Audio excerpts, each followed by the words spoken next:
Hello everyone, this is Talking Class with Roland Ish, and I'm Matt. And in today's video, we're going to review all of the features that you get playing a Druid levels 1 through 20.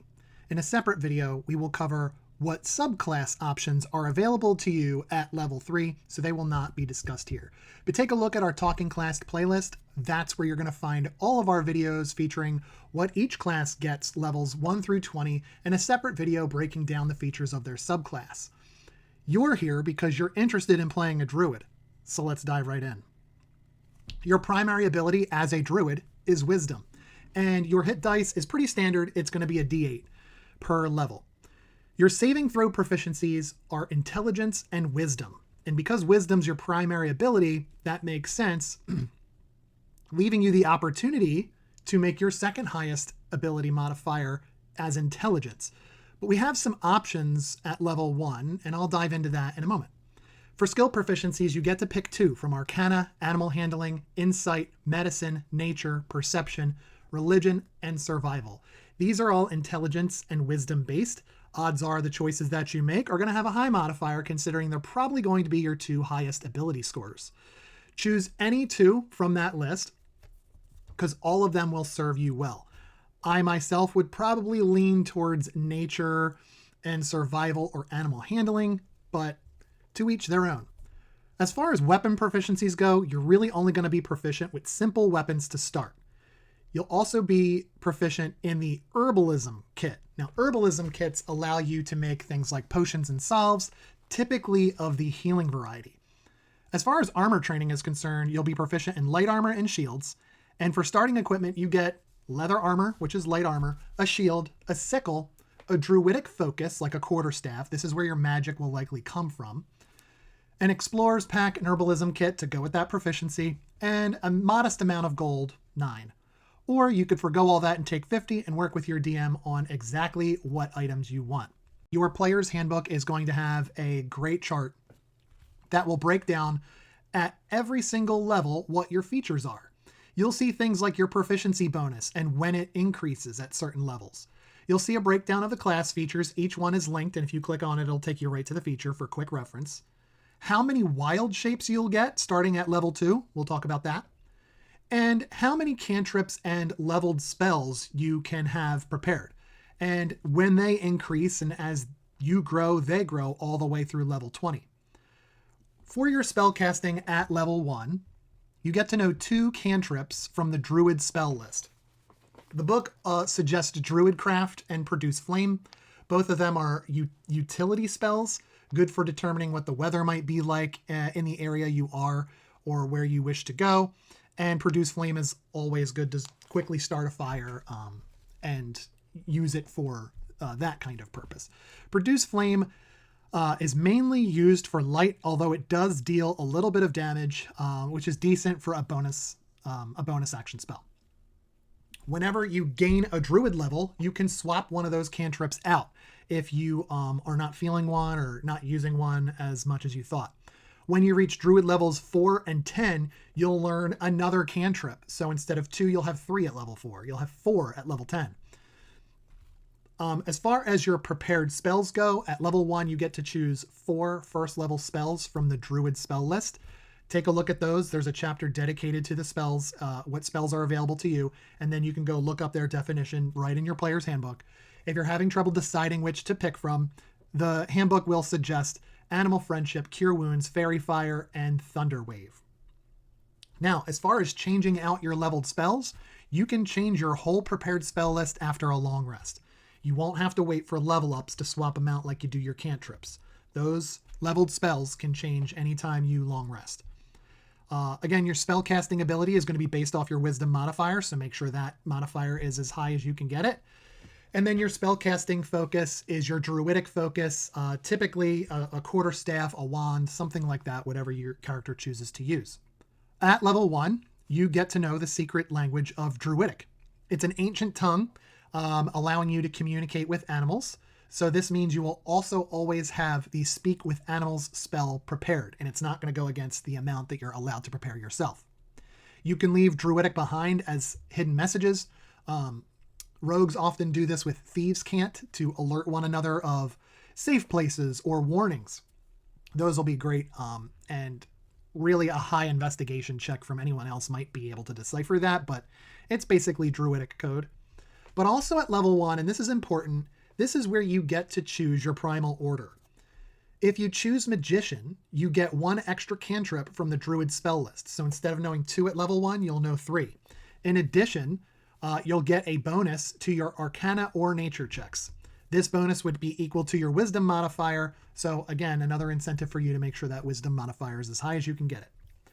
Or you can lean more towards the martial druid and gain proficiency with martial weapons and training in medium armor. So you'll be better protected, but also better armed. So if you're really not going to lean into the animalistic, wild shape, magic using druid, and you'd rather be able to defend yourself with weapons, Warden is the way to go for you. At level 2, all druids get access to wild shape. Now, this is going to allow you 2 uses of wild shape. You regain an expended use when you finish a short rest, and you regain all expended uses when you finish a long rest. Essentially, this is the reason most people play Druid. As a bonus action, you can shapeshift into a beast that you have learned for this feature. This is going to be something called known forms.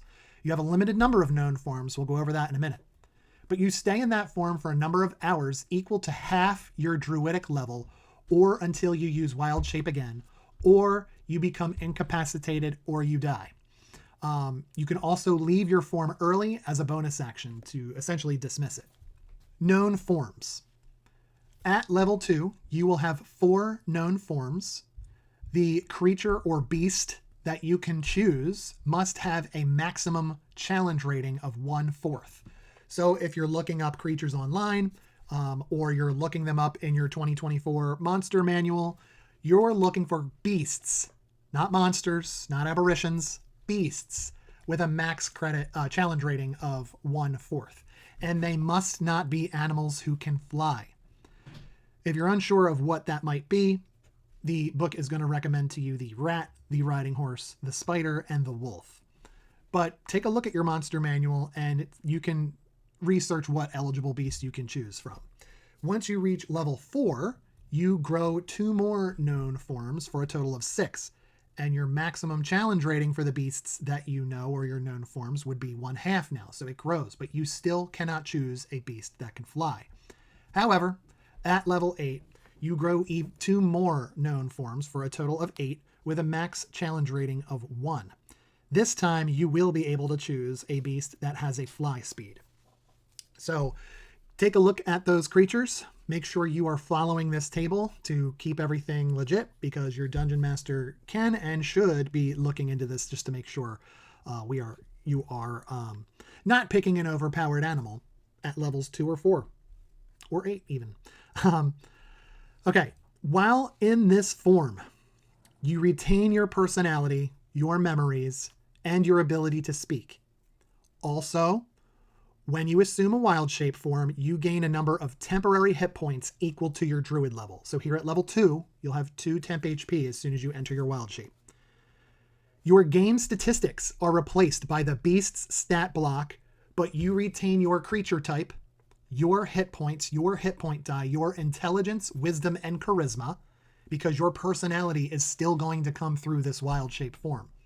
You'll retain your class features because you're still a druid, your languages and feats because there is a person underneath that shape shift that you just performed.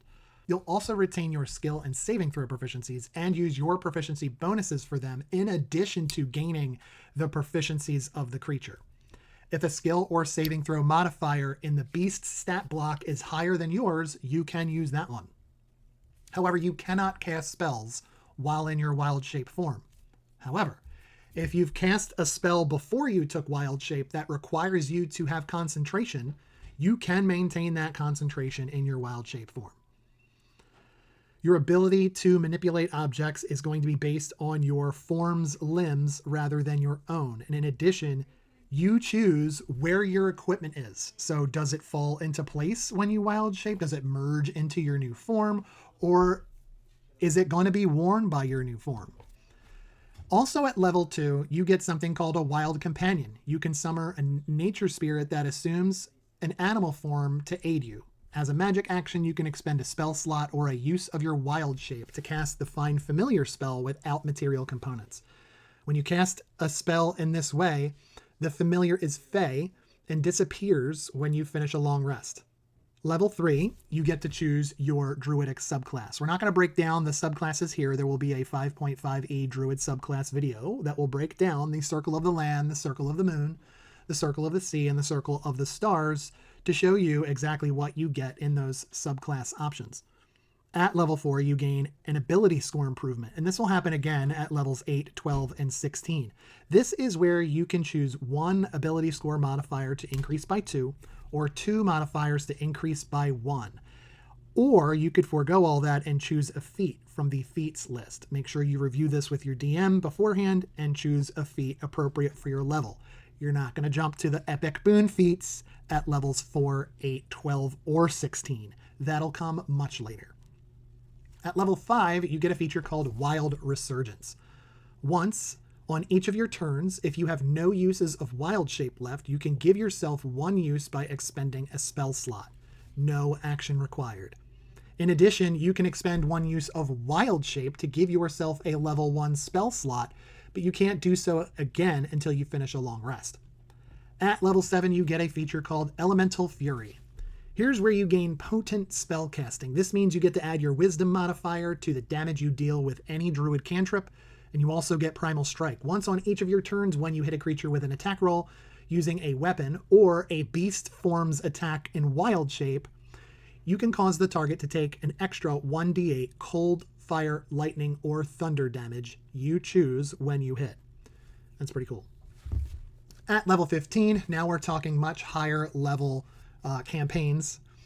At level 15, you get improved Elemental Fury. Here is where the potent spell casting changes, so when you cast a druid cantrip with a range of 10 feet or greater, the spell's range increases by 300 feet. It will be pretty hard for you to miss things with your spells, even if they try to run away from you and flee.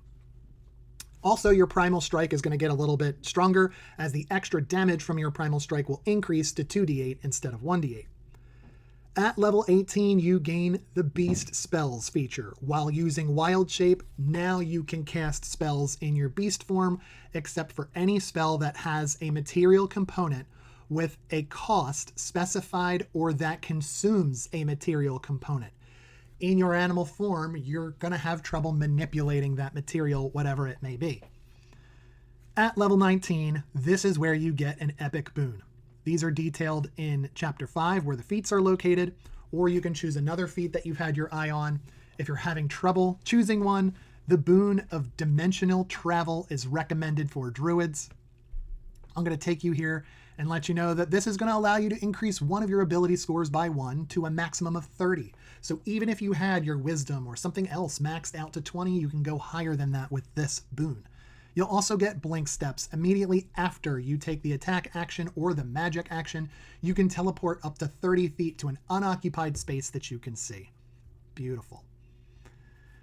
Then at level 20, you become an Archdruid. This means Evergreen Wild Shape. Whenever you roll initiative and have no uses of Wild Shape left, you regain one expended use of it.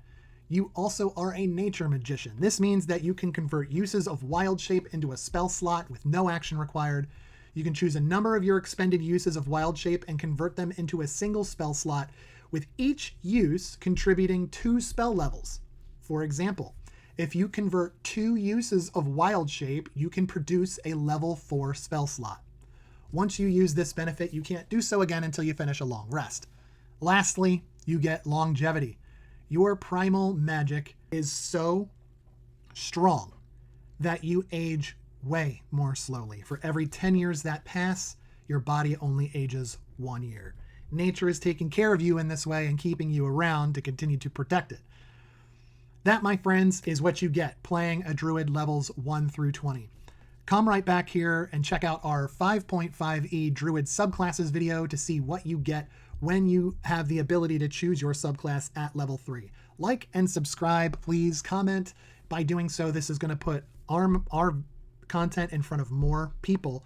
And we would love for those more people to be folks that want a different opinion on D&D stuff or are interested in learning how to play some of these classes and are new to the game. So please do that and have fun building and playing your druid. Until next time, we'll see you at the table.